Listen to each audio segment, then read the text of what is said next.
Question बड़ा ही अच्छा है।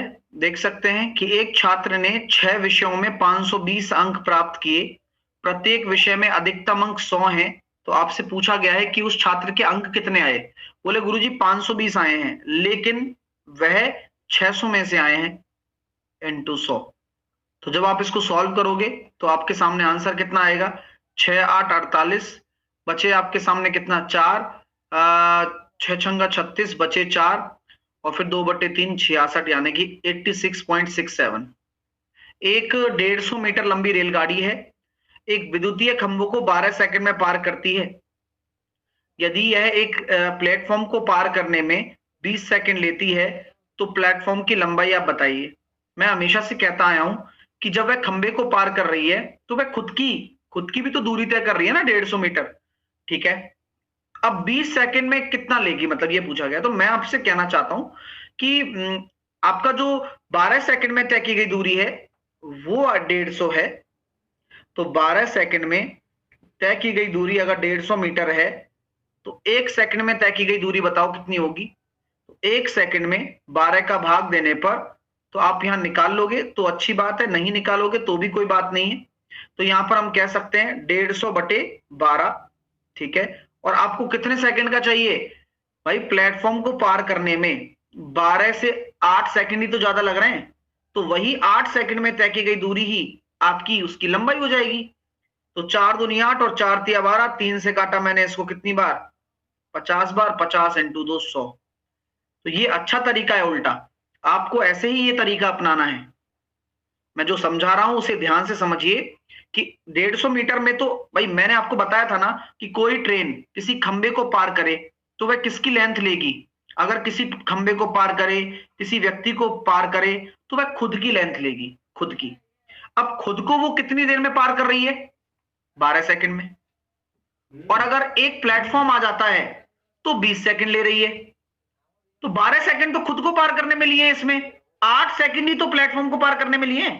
तो 8 सेकंड में तय की गई दूरी निकाल लो, बस। फायदा होता है। देखो कैसे करना है सर। देखो भैया 232 को कैसे लिखोगे, 100, क्योंकि आपको जो आता है ना वो लिखो। 100, 10, 10, 10, 1 और 1, बस। तो 100 का होता है सीसी, 10 का होता है एक्स एक्स एक्स 11। लो हो गया काम। तो आपका राइट आंसर कितना आ गया, बी आ गया। क्लियर है माय डियर, इजीली कर पा रहे हो। 1500 रुपए की राशि पर साधारण ब्याज से मिश्र धन 2 साल में 1800 रुपए हो जाता है। साधारण ब्याज है, ठीक है। यदि ब्याज की दर में 5% की वृद्धि कर दी जाए तो मिश्रधन कितना हो जाएगा। तरीके की बात है डियर, मैं जानता हूं आप भी जानते हो कि अगर 5% की वृद्धि मैं कर रहा हूं तो 2 साल में कितनी कर दूंगा, 10% की वृद्धि। और 10% की जो इंक्रीमेंट होगा वो किस में होगा, मतलब किसके साथ होगा, वो 1500 का ही तो होगा। 1500 का जो 10% होगा वही इंक्रीमेंट हो जाएगा, यानी कि 1500 का 10% यानी कि 150। तो 150 अगर आपका इंक्रीमेंट आपको करना है तो 1800 में अगर 150 में जोड़ दूं तो 1950 आपका राइट आंसर हो जाएगा। है ना अच्छा तरीका ये अच्छा तरीका है। वरना लेंदी कैसे होता है मैं बताता हूं। बेसिक में क्या करना पड़ता है आपको, लेंदी तरीका, ये भी बेसिक ही है होने को तो, लेकिन समझने वाली बात है कि 1500 रुपए आपका प्रिंसिपल है, 1800 आपका अमाउंट है, तो 300 रुपए ब्याज है सर, 1500 रुपए पर है सर, रेट आपको निकालनी है सर, और टाइम 2 साल दे रखा है सर। तो जैसे ही जब इसको सॉल्व करते हो तो आर बराबर निकल कर आ रहा है 10%। अब जब आर बराबर 10% निकल कर आ गया तो नया आर आपको कितना बढ़ाना पड़ेगा, 15% करना पड़ेगा। अब 15% हो गया तो वही 1500 रुपए का 115% निकालो, या 15 दूनी 30 तो 130% निकाल दो। तो 15 तिया 45, कैरी आया 4, 1950। तो ये भी एक तरीका है, लेकिन मुझे ये ज्यादा अच्छा लगता है कि भैया डायरेक्टली 1800 में बढ़ाओ ना, क्योंकि आप 1800 तक तो पहुंच ही चुके हो। आप 1800 पर तो हो ही अभी, आपको प्लस 150 और करना है। और ये प्लस 150 क्यों हुआ, एक साल में अगर 5% की वृद्धि हो रही है तो 2 साल में 10% का इंक्रीमेंट होगा, यानी कि 150 बढ़ जाएगा 1800 के रेस्पेक्ट में। तो देखिए आपको पता है कि आपको बी निकालना है। अब मैं यार सिंपली इक्वेशन दिख रही है मेरे को कि अगर मैं इन दोनों को जोड़ देता हूं तो मेरा काम ही हो गया ना।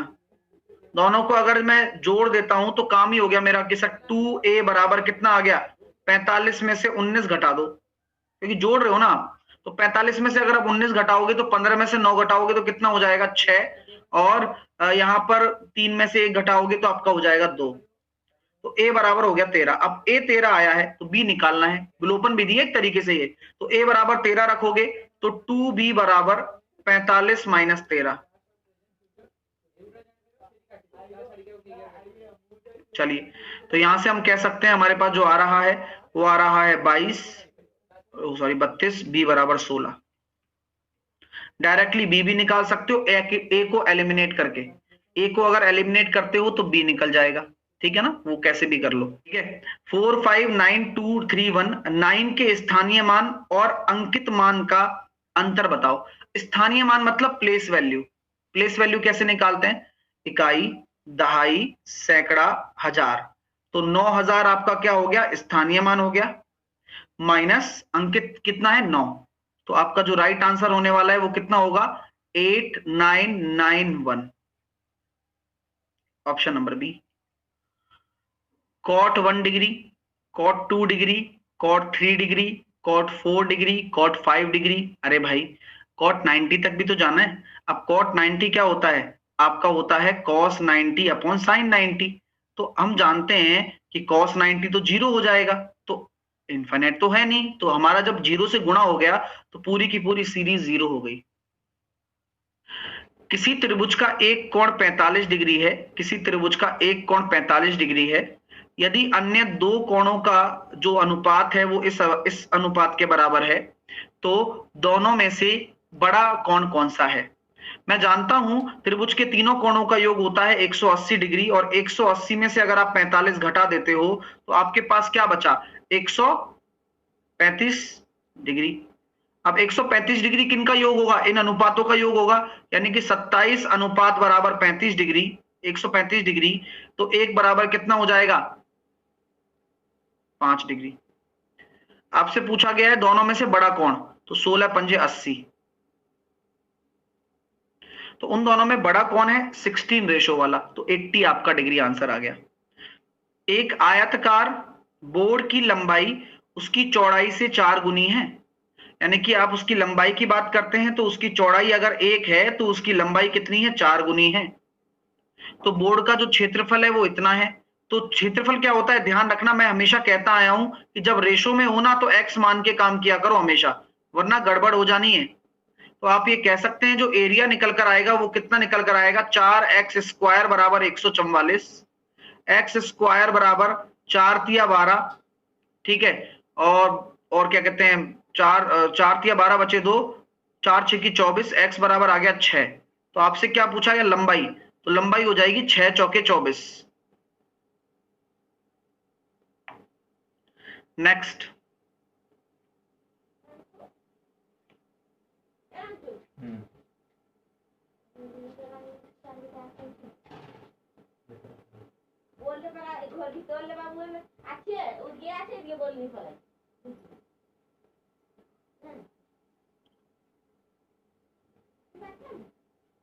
जाओ।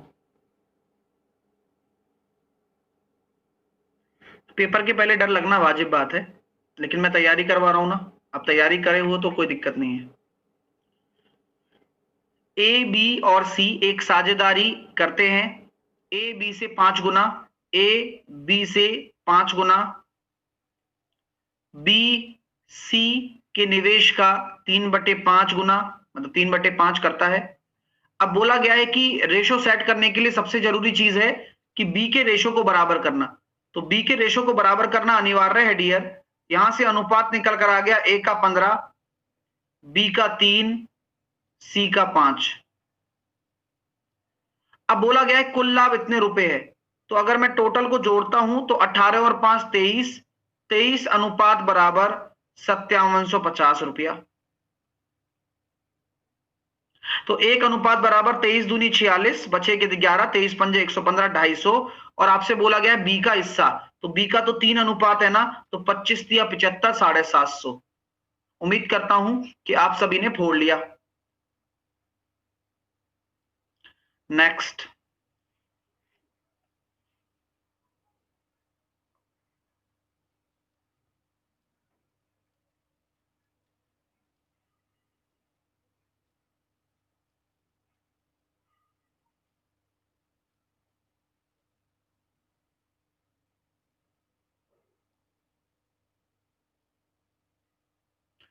दो धनात्मक पूर्णांकों का अनुपात आपको दे रखा है, उनका आपको योगफल दे रखा है।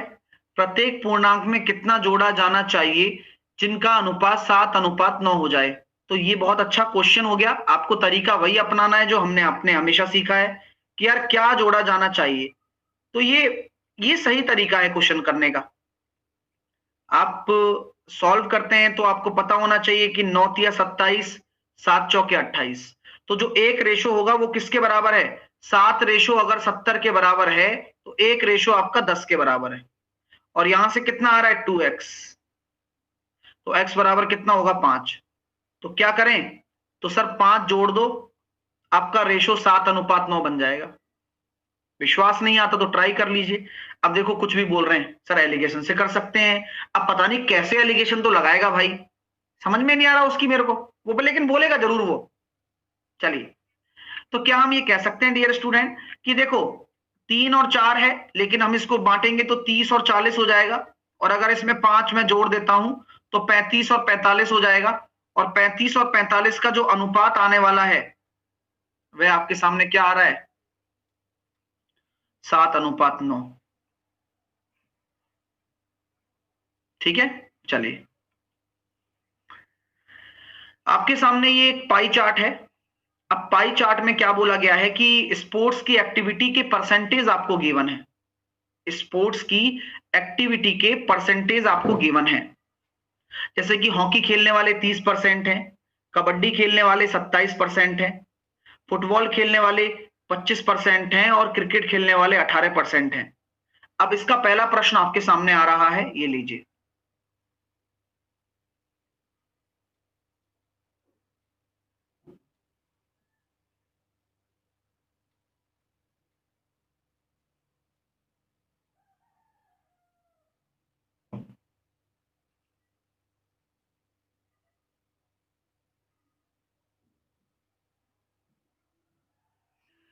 क्रिकेट से संबंधित सेक्टर कोण कितना होगा? अब इसके बारे में मैं आपको पूरी जानकारी देने वाला हूं।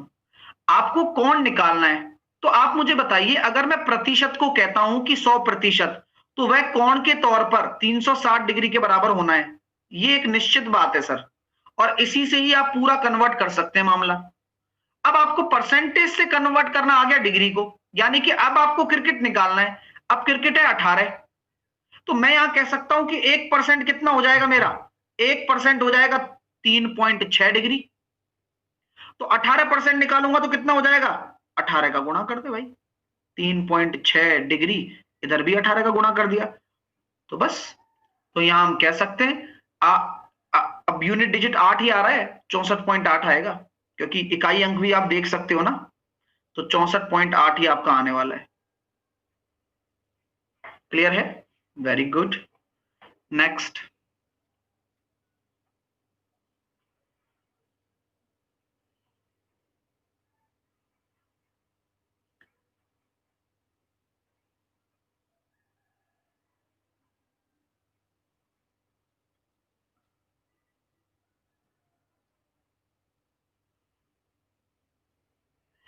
अगर कुल 1200 छात्र मेरे पास हैं, तो हॉकी को पसंद करने वाले और फुटबॉल को पसंद करने वाले के बीच क्या अंतर है?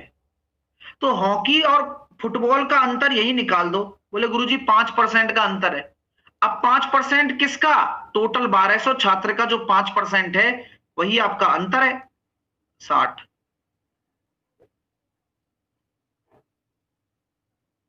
नेक्स्ट।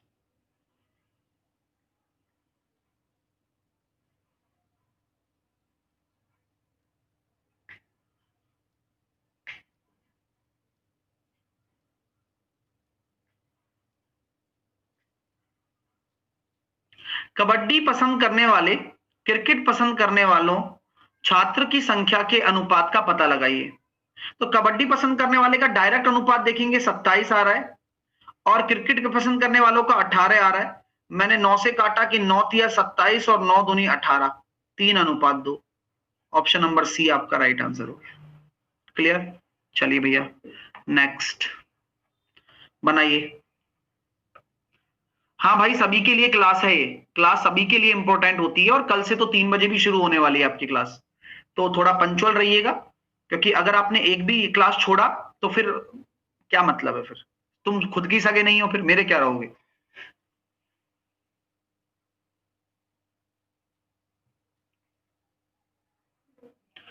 एक दिन में जितनी तुम्हारे बस की है उतना पढ़ लो, क्योंकि ये पढ़ाई बहुत याद आएगी जब सिलेक्शन हो जाएगा, इसलिए सिलेक्शन के लिए पढ़ लो बस।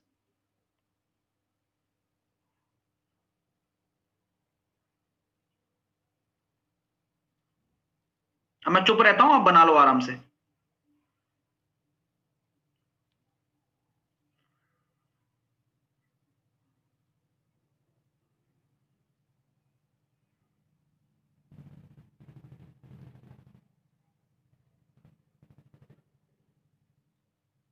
अभी क्वेश्चंस आएंगे, ये पता तो चल रहा है ना कि वेन डायग्राम का क्वेश्चन है। कोई ये सोच रहा हो क्वेश्चन कहाँ है, कि वेन डायग्राम है, तुम्हें खुद को बनाना पड़ेगा पहले।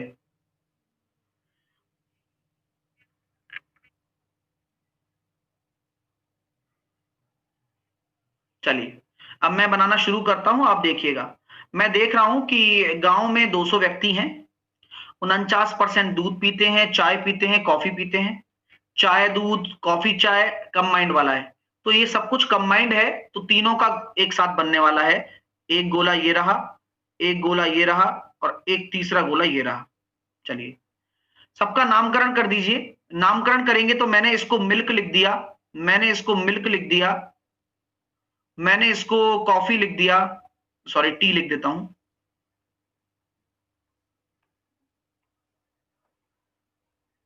और मैंने इसको लिख दिया कॉफी। अब देखिएगा कैसे भरता हूं मैं, जो भगवान, जो आप अखबार में पहले वो भरते रहते ना, वर्ग पहेली, वही वाला काम है। देखो मजा आएगा, ऐसे क्वेश्चन बहुत आते हैं पेपर में, और जिस दिन आ गया ना उस दिन निहाल हो जाओगे तुम, अगर कर आए तो पेपर में। देखिए 49% दूध पीते हैं, तो दूध मतलब 49% आउटसाइड, सब कुछ मिलाकर है ये गोला। 53% चाय पीते हैं, यानी कि सब कुछ आउटसाइड, और 52% कॉफी पीते हैं, यानी कि 62% आउटसाइड। अब बोला क्या गया है कि 27% दूध और चाय पीते हैं, तो कहां आएगा, लीफ पर आएगा सर, ये ध्यान रखना है ना, एक एक चीज मैंने बताई है जब यूट्यूब पे मैंने ये पूरा टॉपिक कराया था। 29% भी लीफ पर आएगा सर, वेरी गुड। और 28% दूध और कॉफी, ये भी लीफ पर आएगा। अब मेरी बात को गौर से सुनिएगा, बहुत मजा आने वाला है आपको, कि 5% उनमें से कोई भी नहीं पीता, यानी कि 5% तो अलग है ही, 5% की कहानी तो अलग है ही। अब खेल क्या है, खेल है ये निकालने का। कैसे निकालेंगे सर, आपने सिखाया तो था, लीफ लीफ को जोड़ दो, लीफ लीफ को जोड़ दो, तो लीफ 27, 29 और 28, और आप ये देखोगे 9 और 8 17, 17 और 7 24, कैरी आया 2, ये हो गया 84, तो 84 आ रहा है सर। और मैं इंडिविजुअल जोड़ता हूं, तो इंडिविजुअल यानी कि मिल्क 49 है, 53 चाय है, और 62 ये है, तो ये कितना निकल कर आ रहा है, 9 और 3 12 और 2 14, कैरी आया 1, 5 और 5 10 और 6 16, 164। ये कम है ना, तो इस कम की पूर्ति के लिए कितना जोड़ोगे, 100 जोड़ोगे या 95? भाई है तो 95 ही, भाई ओवरऑल तो 95 ही तो बांटे गए हैं ये, क्योंकि 5% तो कुछ पीते ही नहीं है, तो 95 यहां जोड़ दो आप। 95 जोड़ने के पश्चात 179 आया। अब इन दोनों का जो डिफरेंस आता है ना, वही बीच में होता है, यानी कि मिड में क्या आएगा, 15 आएगा। ओहो अब आए मजे, तो ये 15 है, तो ये कितना हो जाएगा, 12, ये कितना हो जाएगा, 13, ये कितना हो जाएगा, 14। अब अकेला मिल्क कितना हो जाएगा, तो 12 और 15 27 और 13 40, तो 9। टी कितना हो जाएगा, टी टी टी टी अपना निकालेंगे तो केवल केवल और केवल टी, तो यहां पर हम कह सकते हैं 27 और 29, ये हो जाएगा 12, और ये हो जाएगा 20। मजा आ गया क्या? क्या आप सबकी यही पूरा वेन डायग्राम बन रहा है? सर 95 क्या है? अब इन सबको जोड़ोगे ना अंदर, ये सारा 95 ही आने वाला है, क्योंकि 5% तो कुछ पीते ही नहीं है, इसलिए। अब क्वेश्चन करते हैं, पहला क्वेश्चन, कितने व्यक्ति तीनों पीते हैं? कितने पीते हैं? 15%। ये सारा परसेंट है, तो 15% नहीं आएगा, ध्यान रखना। आपका आंसर कितना होगा? 200 व्यक्तियों का, 200 व्यक्तियों का 15%। तो क्योंकि 200 व्यक्तियों के रेस्पेक्ट में बात हो रही है, उसमें से जो 15% है वो तीनों पीते हैं, यानी कि 30 व्यक्ति आंसर आएगा। तो गलती मत कर देना, हो सकता है कि ऑप्शन नंबर ए ही 15 हो और आप इतनी खुशी से लगा के आ जाओ, है ना। ध्यान रखना कि लोगों की संख्या पे काम कर रहे हैं हम। चलिए, उन व्यक्तियों की संख्या ज्ञात करें जो दिए गए 3 में से केवल एक पीते हैं, एक ड्रिंक पीते हैं तीनों में से केवल एक। कितने हो जाएंगे भाई? 9, 12 और 20। तो 12 और 29, 29 और 10 39 और 41, 200 का 41%। तो ये कितने हैं? 41 परसेंटेज में तो 41 है, लेकिन 200 का अगर 41 निकालूंगा तो संख्या निकल जाएगी, और संख्या अगर निकाल रहा हूं तो आंसर आएगा 82। 82 आपका राइट आंसर है। Got it? क्लियर हो रहा है? ये हुई ना बात। नेक्स्ट, ये भी बताओ सर 15% कैसे?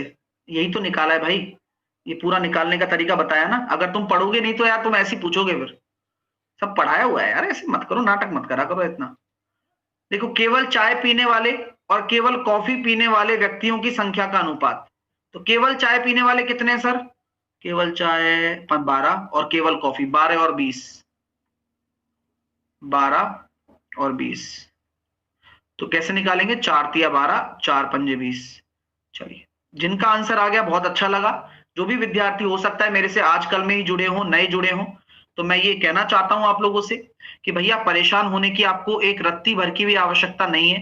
क्यों नहीं है? अगर आप YouTube पर जाओगे और डालोगे वेन डायग्राम बाय साहिल सर, तो 3, 4 या 10 दिन पहले की वीडियो आएगी, वो जाकर देख लेना, ठीक है। हाँ, सब कुछ मिल जाएगा, लेकिन अगर पढ़ने की इच्छा है तो। हाँ, चलिए नेक्स्ट।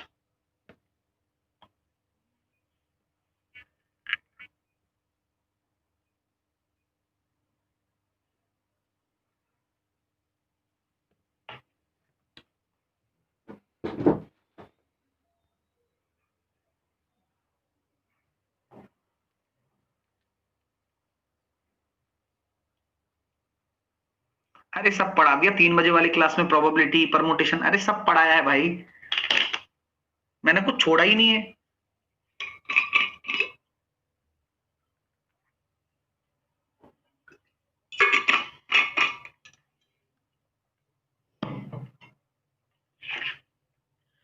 ए और बी की वर्तमान आयु क्रमशः 4:5 के अनुपात में है।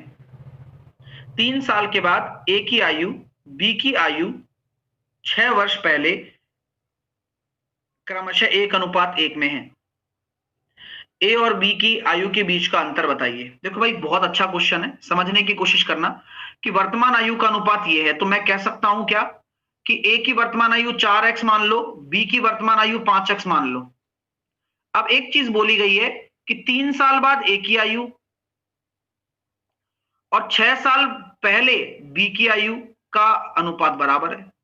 क्या दोनों को बराबर कर दूं? क्यों नहीं करोगे सर? करोगे। तो x बराबर आ गया 9। तो x बराबर अगर 9 आ गया तो दोनों का अंतर ही तो 9 साल है। और लड़ाई कंसेप्ट से भी कर सकते हो। बोले क्या है गुरुजी लड़ाई कंसेप्ट?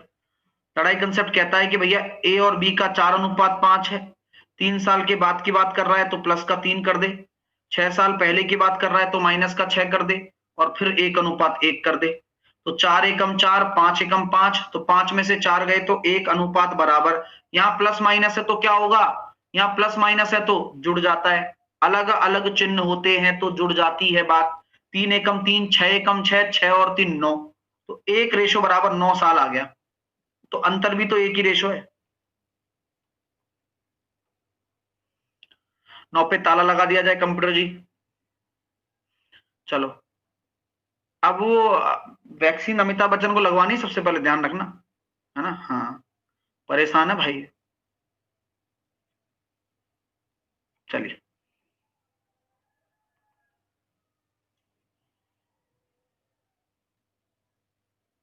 जब तक दवाई नहीं तब तक कोई ढिलाई नहीं।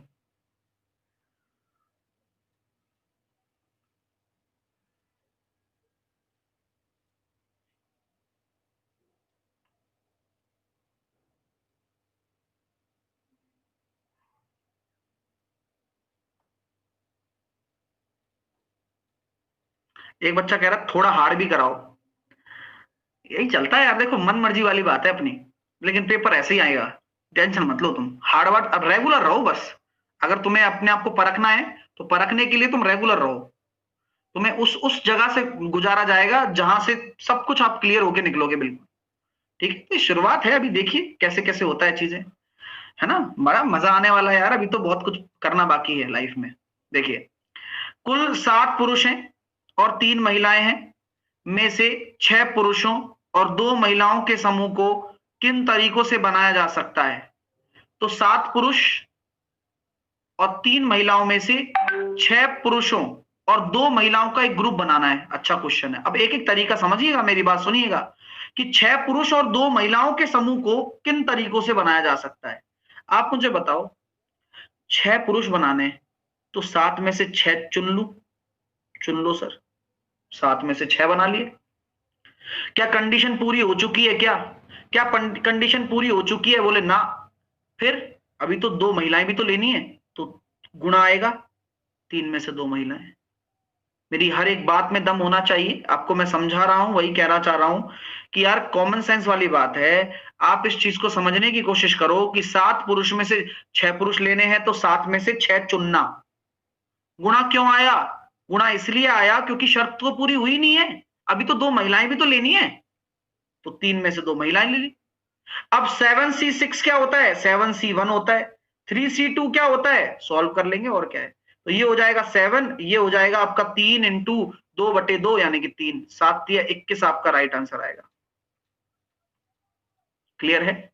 चलिए, हाँ। परमुटेशन, कुछ लोग कह रहे हैं परमुटेशन क्यों नहीं, बिल्कुल सही बात बोली एक भाई ने। अब आप क्वेश्चन को पढ़ो डियर, आपसे सिर्फ क्वेश्चन में क्या पूछा गया है? कितने तरीकों से बनाया जा सकता है। अगर क्वेश्चन में यह पूछा जाता, क्या क्वेश्चन में यह पूछा जाता कि कितने तरीकों से व्यवस्थित किया जा सकता है, तो करते। ठीक है, चलिए। एक भाई कह रहा है 7 into 3 कैसे? 7C1 को 7 कहते हैं, और ये 7C6 जो है वो 7C1 है। सर ऐसा क्यों होता है?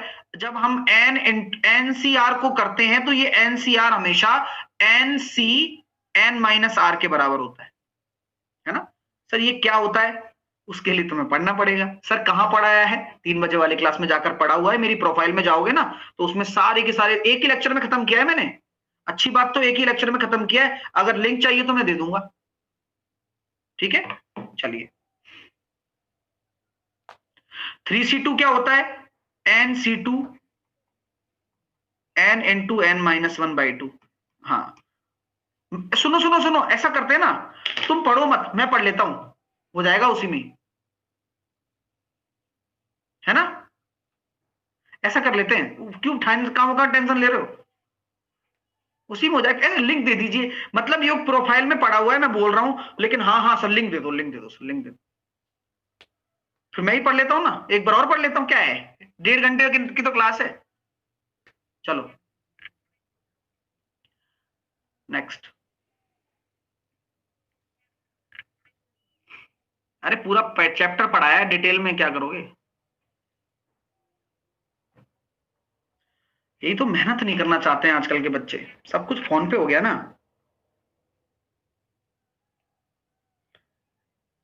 थोड़े दिन बाद ऐसे जाएगा मैसेज शादी का, बोले शादी हो गई, बोले हाँ ठीक है डाउनलोड कर लो, चलो शादी को हो गया। चलिए, ये देखो क्या है, 8.5 का स्क्वायर है ये, तो आपको कुछ फील आना चाहिए, जो मेरे को तो आ गया। ये 5.5 का होल स्क्वायर है, और ये क्या है बीच में? तो ये ऑब्वियस सी बात है सर, ये 2AB होगा। हाँ अब इतना दिमाग मत लगाना कि लगाने बैठ जाओ, ये होगा नहीं होगा, होगा ही यार, वरना गुणा करने पर यही आने वाला है। तो ये क्या है, a प्लस बी का होल स्क्वायर। तो 14 का स्क्वायर 9196। क्लियर है माय डियर? और एक बार आप गुणा करके देख लो, 8.5 इंटू 5.5 इंटू 2 वही आ रहा है 93.5। ठीक है, तो ये आपके थे आज के 20 क्वेश्चन, और आज मैं पढ़ाने वाला हूं फिर से आपको रोमन। आइए अब रोमन को याद करने की तरीका सीखेंगे और एक एक नंबर को निकालना सीखेंगे, तो आप बिल्कुल टेंशन ना लीजिए।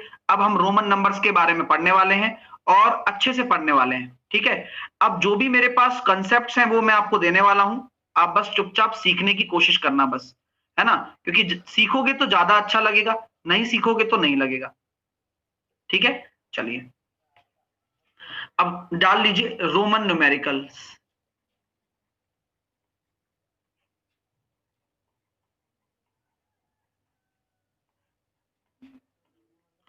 रोमन नंबर्स, ठीक है, जिसको पढ़ना है चुपचाप पढ़िए। ठीक है, अब यार रोमन नंबर्स के बारे में हमने कई दफा पढ़ा है, कई सारी चीजें पढ़ी हैं, उनके नोटेशन के बारे में भी हम बात करते हैं। रोमन न्यूमेरिकल्स इनको कहा जाता है, किस तरह से लिखेंगे वह भी बड़ी बात है, और चीजों को हम कैसे समझेंगे वह भी बड़ी बात है। ठीक है, तो मैं जैसी सिंपली आप मुझे बताइए कि कौन सा नंबर हम लें। हाँ, नहीं आज ऐसे मैंने 20 लिए थे, कौन सा नंबर हम लें बताओ, आपके दिमाग में कौन सा नंबर चल रहा है उसी के नाम पे बात करते हैं हम। हाँ, अब आपके दिमाग में 50-100 नंबर चल रहे हैं लगातार, तो मैं ले लेता हूं 468 ले लेता हूं, 468 इन रोमन। आप एक एक नंबर चुनूंगा मैं और आपको सिखाऊंगा कि कैसे कोई भी नंबर हमें बनाना है। ऐसे हमें रटना नहीं है, हमें समझने के लिए हम आए यहां पर। ठीक है, तो मैंने कहा कि 468 को आप रोमन में लिख के बताओ एक बार, एक एक चीज समझना। देखो आओ, तो 468 को सबसे बड़ी चीज होती है सर, क्या करना होगा, हमें पता है गुरुजी, हम इसको 500 माइनस 100 लिख सकते हैं ना।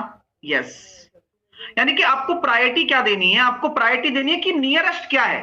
अब 100 तो नियरेस्ट नहीं है ना, हाँ, आपका नियरेस्ट 500 है, तो 500 में से 100 घटाया 400 बनाया प्लस। अब मैं ये देखना चाहता हूं कि अब आप क्या करते हैं, तो मैंने ये कहा गुरुजी 50 लिखो, 50 लिखो, क्योंकि 50 आप लिखोगे तब जाके आपका काम बनेगा, अन्यथा काम ही नहीं बनने वाला है आपका। मैंने कहा बात तो आपकी बात में तो दम है, तो फिर मैं 60 भी करूंगा बिल्कुल। अब 60 के बाद 68 को कैसे लिखोगे, 8 को कैसे लिखोगे, इट मींस 8 को कैसे लिखोगे, 8 को लिखना पड़ेगा 5 1 1 1, ये कहने की बात है मेरी।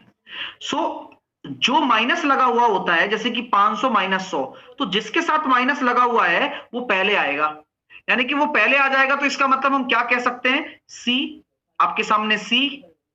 ठीक है, तो 468 की बात हम कर रहे हैं, तो ये हो जाएगा आपके सामने सी, ये होता है आपके सामने डी, ये होता है आपके सामने एल, ये होता है आपके सामने एक्स, ये होता है आपके सामने वी, और 1 1 1।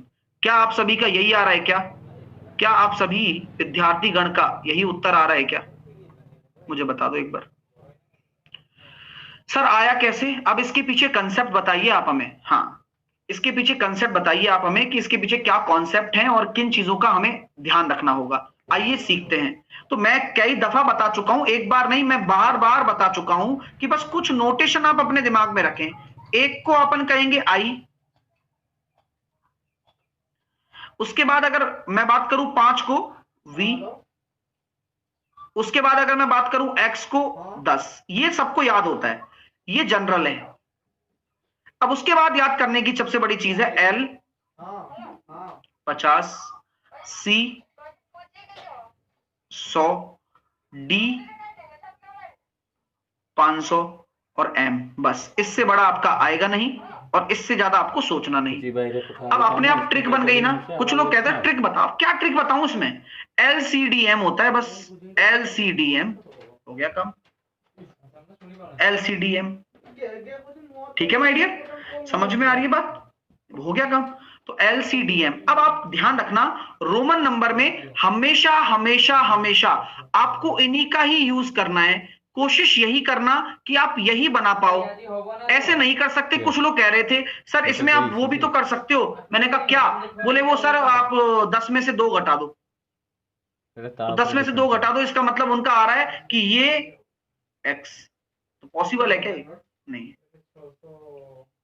तो मामला खराब हो जाएगा ना। कुछ लोग कह रहे हैं सर 500 में से 50 घटा दो, ऐसे नहीं बनता है। आपको तरीका समझना होगा कि 400 को लिखना का तरीका बनाओ पहले, फिर 50 को लिखो, फिर 10 को लिखो, फिर 5 में तोड़ोगे, तब जाके काम होगा।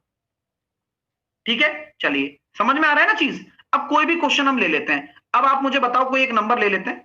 हाँ 678 लेते हैं। 678 का लिख के बताओ। चलो चलो सब लोग लिख के बताओ 678 का रोमन नंबर क्या होने वाला है। 678।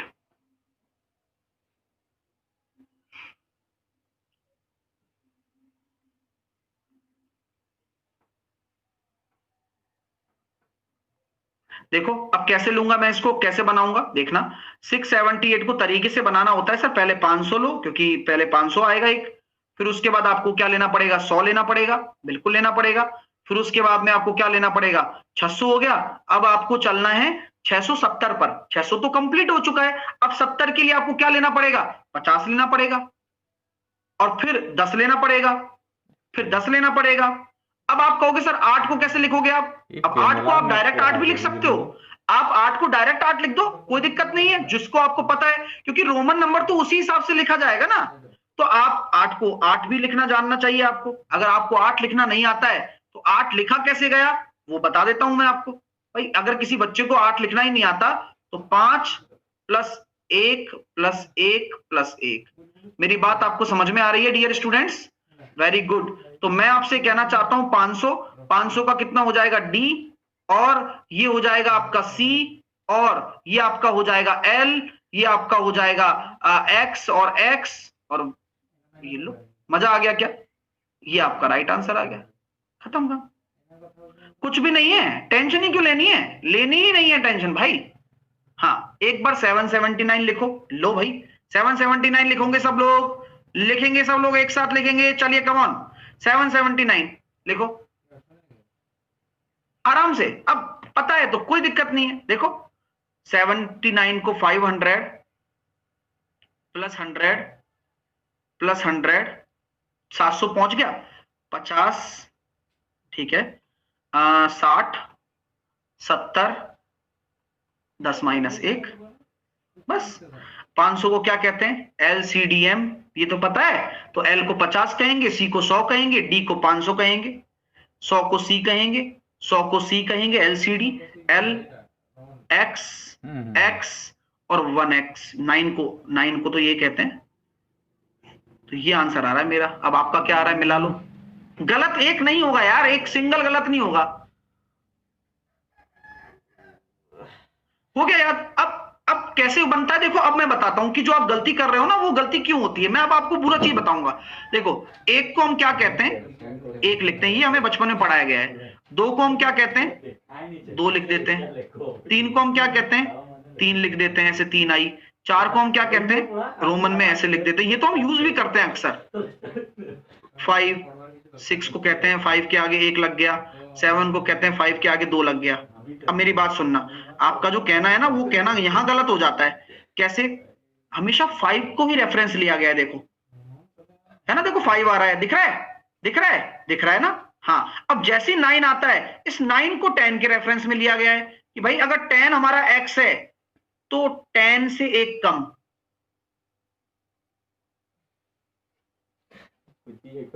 तो अब ये कॉमन सेंस समझ में आ रहा है कि हम 5, 6, 7, 8 को इस नोटेशन में लिखेंगे जो उसका एक्चुअल रिप्रेजेंटेशन।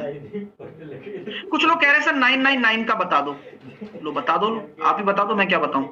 999 को रोमन में क्या लिखने वाले, बताओ बताओ क्या लिखेंगे, सोचो आप एक बार। गलत सलत कुछ भी बताओ मेरे को, लेकिन बताओ जरूर। तो जैसा कि आपको भली भांति पता है 999 को रोमन में लिखने का बहुत अच्छा तरीका हमको आता है, और उसे अब कुछ लोग कह रहे हैं सर IM ना।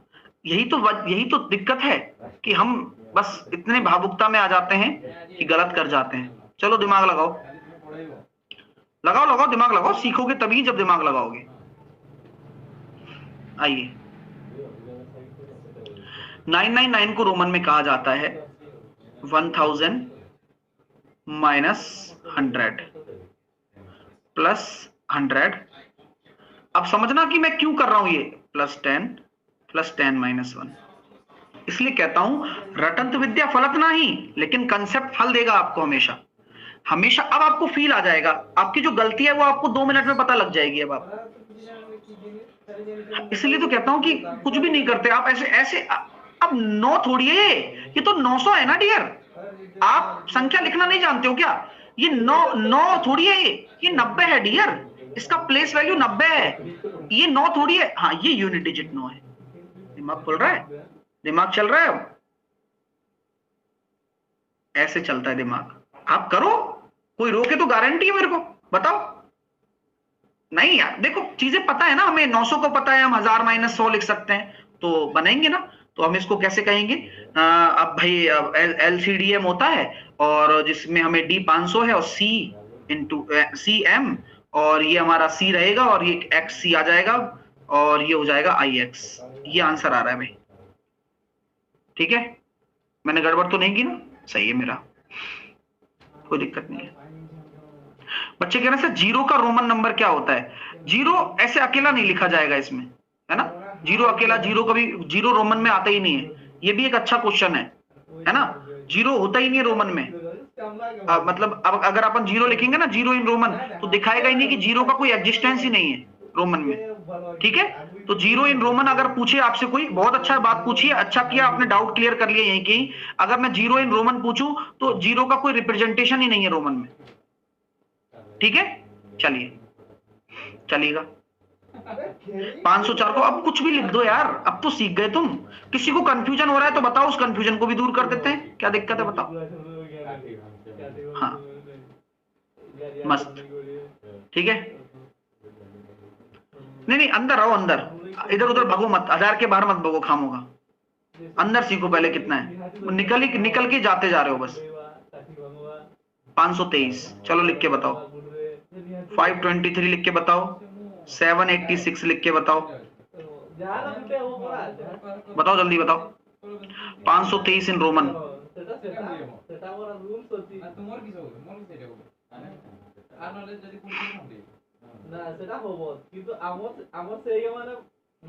देखो बहुत अच्छा क्वेश्चन है, बहुत अच्छे से निकाल सकते हो इसको। कौन सी बड़ी बात है क्या निकालना 523 को? बोले बिल्कुल नहीं है गुरुजी, आपने सिखाया है 500 प्लस 10 प्लस 10, और 3 को तो हम लिख सकते हैं 3, मतलब 3 को तो लिखना जानते ही हो आप, तो डायरेक्ट भी लिख सकते हो आप।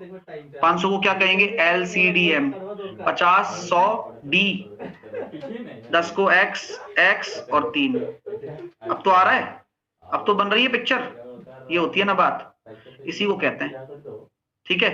चलिए 786। अब 786 में 7 क्या है? 700 है। 8 क्या है? 80 है। 6 क्या है? 6 है। तो बस हो गया। 700 को क्या लिखोगे? 500 प्लस 100 प्लस 100। 80 को क्या लिखोगे? 50 प्लस 10 प्लस 10 प्लस 10, और 6 को तो हम जानते ही हैं, 6 लिख दूंगा मैं, तो 6 को तो मेरे को पता ही है ना, 6 को क्या लिख सकते हैं। अब आप फटाफट से बताओ 786 का नोटेशन क्या होगा? जल्दी से बताओ। 786 इन रोमन, तो 786 आपका जो रोमन में होने वाला है वो ये हो जाएगा आपका D, ये हो जाएगा आपका C, ये C, ये L, ये X, ये X, ये X और 6। यही आ रहा है क्या? अब कोई तुम्हें पछाड़ नहीं सकता, ठीक है?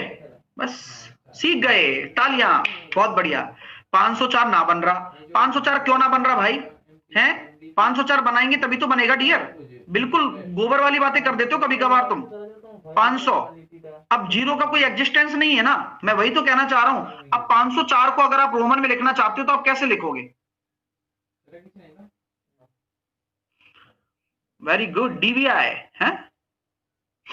तो यहां पर हम बात करना चाहते हैं 504 की, तो 500, अब हमारे पास 4 तो है ही नहीं, तो 4 को सिंपल 4 लिखिए, क्योंकि सीधा सीधा 4 ही आएगा ये, तो सिंपल सी बात है सर, 5 माइनस 1। तो 500 को लिखेंगे D, इसको लिखेंगे 1 आगे, DI वे, ठीक है? 506 को क्या लिखेंगे? DVI। 508 को क्या लिखेंगे? DV triple I। हो गया काम। 509 को क्या लिखेंगे? dix। ठीक है माय डियर, मजा आ गया? तो आपने बहुत कुछ आज सीख लिया है और इसी तरह से सीखते रहिए। और आपको पता है ना कि कल क्या होने वाला है? कल बहुत बड़ा धमाका होने वाला है। धमाका इन द सेंस, मैं पीवाईपी सीरीज स्टार्ट कर रहा हूं कल से। 4 जनवरी से पीवाईपी सीरीज यानी कि प्रीवियस ईयर पेपर के सीरीज में चालू कर रहा हूं ओनली ऑन अनअकैडमी, जो कि 3 बजे डेली हुआ करेगी, जहां पर मैं आपको कहता हूं कि गत वर्ष के प्रश्न पत्र कराऊंगा और इस सेशन में एक्सपेक्टेड पेपर चलेंगे। उस गत वर्ष के प्रश्न पत्र में मैं शुरुआत वही कर रहा हूं जो पेपर एनटीपीसी दे रहा है, सीजीएल दे रहा है, रिपीट कर रहा है, क्योंकि ये ऑफलाइन पेपर है। ऑनलाइन तो चीज मिल जाती है, लेकिन इसको तो स्कैन करके रखा हुआ है।